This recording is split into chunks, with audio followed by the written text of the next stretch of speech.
plays worked. Did they work or not? Well, one was on 4th and... I thought the touchdown they scored was one of those. Was it? I don't know. I think 4th down was one of them. Yeah, I have no idea. Those guys think they're funny guys. So. They especially want to put the one me slipping and falling. Yeah, that was pretty good. As long as you can remember that, it'll be good. Rhett, what'd you see on video of how the team plays? Yeah, you know, we tried to, we held some guys, and we tried to, you know, be pretty simple, and, you know, try to play some other guys. And so, you know, once they kind of scored it, our guys responded well, and I think we scored 24 straight in about 4 drives. So that was good, and at the end of the day, we were able to send the seniors out with a win, and now we can move on to this one this week. Rhett, as a coach, what's it like to be part of the Iron Bowl? I mean, if you've never been in one or a part of one, or at least attended one, you really can't appreciate it. You don't understand it. I've been able to coach in 3 of them, and all 3 have gone down to the wire, to a last second drive or minute drive by somebody just about.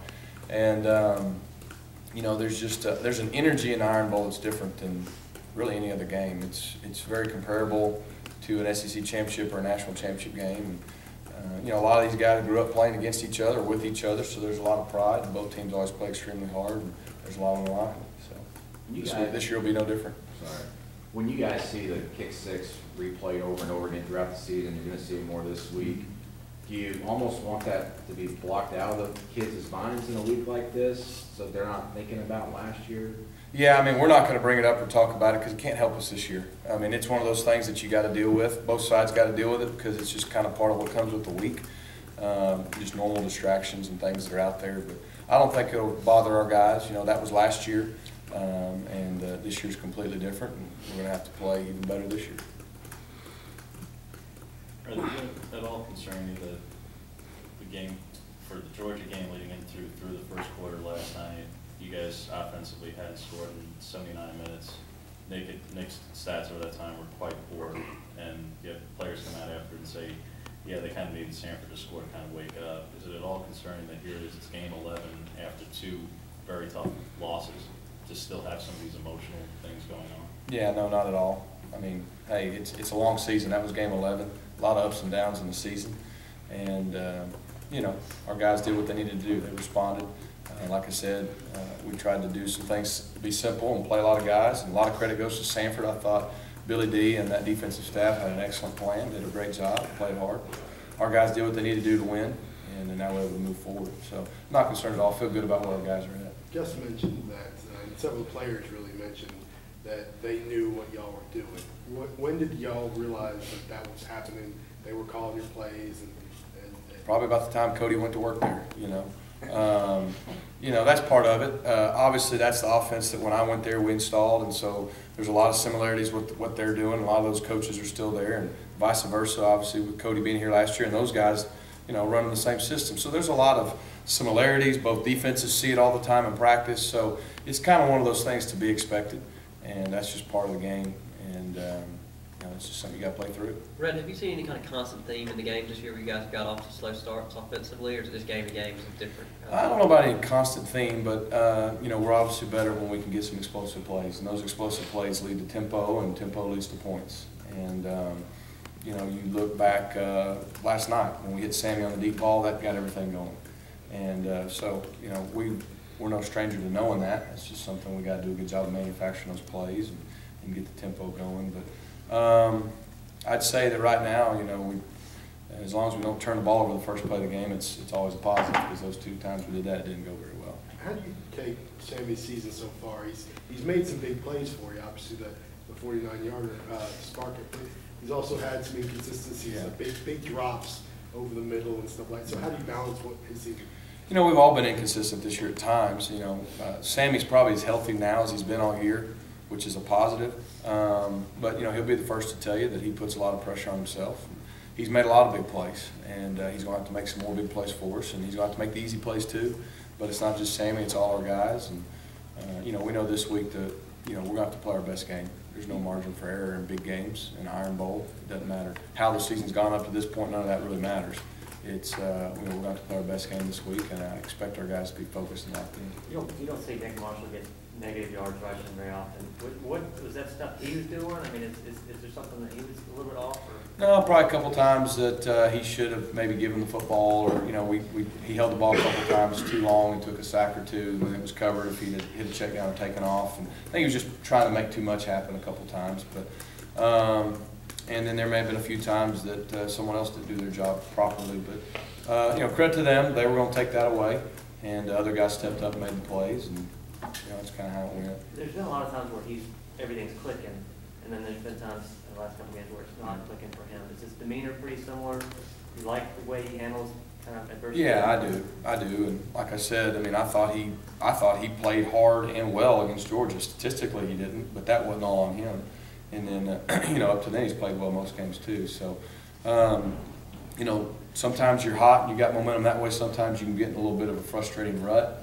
It was good to see us break out of that in the middle of the second quarter the other night. But all you can really do is stay the course, and he's done a good job of that. Are you confident that Duke Williams can return this week? He's still day to day. We're optimistic. He's getting better. A couple of guys we held, we feel like it was the right decision, and we feel like that's going to help them and increase their chances of playing this week. And we'll just know when we get out there tomorrow and get after it and see kind of where they're at. But, we're always optimistic. All those guys will be ready to go. How's it change things for you when you got Duke on the field? Well, it changes things a lot when you have someone like him or even Ricardo and those guys out there, because it makes it harder to take people away. They did a good job of doubling Sammy a couple times last night, taking some other things away. So, I thought Quan stepped up, did some good things last night. But, obviously the more weapons you have, the more honest the defense has to play you. And we want to be full strength, and we're optimistic we will be. Rick, going back to my previous question, when it comes to slow starts, I mean, is that something you can actually even work on in practice? Because obviously you can work on not having turnovers, but is like the slow starts, that's only something you can actually do during a game? No, I mean, I think that's just, the kids got to be ready to play. We got to be ready to play. We got to have them ready to play. I don't know. It's not, we're going to practice the same, prepare every week just the same, and hopefully get off to a good start this week. If Duke's able to go, he's probably going to get matched up with Landon Collins quite a bit. I know they went at each other in high school and club games and other things. Did you ever, in recruiting him, do you ever watch the tape of him going up against Landon? Not specifically. No. They have some good matchups. Apparently. I bet they did. They're two pretty good players. So hopefully we get to see that matchup Saturday. Talk about Alabama's defense, what they're doing well. Well, they're doing really well. They're stopping the run, which is something they do very well. They generate good turnovers and negative plays, something they've done a good job of. And they're really good, on third down in the red zone. So, just like they were about this time last year. Very good defense, very well coached, very good players, very sound, very solid. Like I said, we're going to have to play very well. Mistakes always important, but facing a defense that doesn't give up a ton of explosive plays, it makes it even more important to not to get behind the chains against a team like that. Yeah, but probably more so than having a couple of other games this year, we play some really good defenses. I mean, you always want to stay ahead of the chains because obviously it limits you when you're behind the chains, and then at the same time it gets you in third manageables more often than not. And so it'll be imperative to be really good on just about every play this week, but specifically on early downs to stay ahead and hopefully get some tempo going. What makes their run defense so good year in and year out?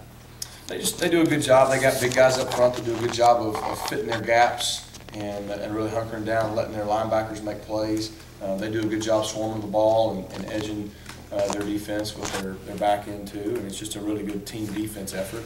And I think that's just something that they pride themselves on. They want to take away the run and try to make you one-dimensional. That's kind of their philosophy, and that's something they've done a good job of. How do you balance work with Thanksgiving and also give your kids some time off to enjoy it? And an extension of that, do you have any of them over to your house on Thanksgiving? Yeah, it's tough to do, especially on a week like this. The best Thanksgiving is one that ends with a good Saturday. But we'll have with them being out of school, that helps.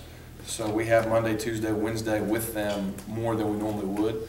And then Thursday we'll try to have a meal for them here and then give them some time off if they want to go to families.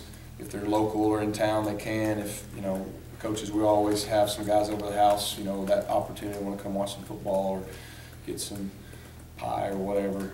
So we try to do a good job of balancing that out. But it's tough. But at the same time, it's kind of good when you have a long week and then Thursday evening you can let them kind of decompress a little bit before you get into Friday and Saturday and you kind of get back at it. So you do the best you can. We know Nick is steady throughout the game, but you see something, obviously his stats seem to be better in the fourth quarter. Do you see something in his eyes, in his approach, or whatever that tells you, okay, he's clicking now or something? Do you see Yeah, that? when the tough moments or the pressure moments come, he usually sees a little bit of a change in demeanor. As a coach, you wish they were all that way all the time, but that's also a great character trait he has, that when things are tight or tough or when it's crunch time, he's usually at his best. And it doesn't necessarily have to be the fourth quarter, maybe when you need a big drive or you need something. And yeah, I've noticed there's times you can tell where he's locked in, and if he calls for a play, you need to call it because he feels pretty good about it. Do you have an example maybe that you could provide? I don't have one specific off the top of my head. Ole Miss in the second half, I think we scored on 3 straight drives, and he came over and said, "Hey, let's get in this set." And I like a couple things, and we kind of ran with it and we got the tempo going. And him and those guys executed well. I think the A&M game, we had a timeout. We were going to call one play. We decided to go with the double move. We threw a touchdown to Quan, and we were going back and forth. And Nick said, "No, call the double move." It was a touchdown. So usually when your quarterback or your guys that you count on feel confident in something, it gives you confidence as a coach to call it. Brett, you mentioned what it is to coach in the game, and last year's game, what it means to the players, to the coaches, but what does it mean to the bigger picture of outside of this game, in particular to the recruiting trail, where there's players on both sides who are obviously in-state, who were on one side or the other, and obviously last year there was a lot more with Rashawn and everything with Ruben the year before. Just what does it mean, and you guys obviously have the Kick 6 promotions there and Big Cat and all that, just what does this mean to the bigger picture for these programs on both sides where you're competing with the same players all the time? One time, 365 days a year, it's the Iron Bowl. It's Auburn, Alabama. There's a lot of pride involved on both sides. So it means a lot, and it trickles down into everything. It's a big game. And, you could sit up here and act like it's just the same as every other game, but it's not. It's the Iron Bowl. It's a big game. It's at the end of the year, and we want to finish the season well. All good.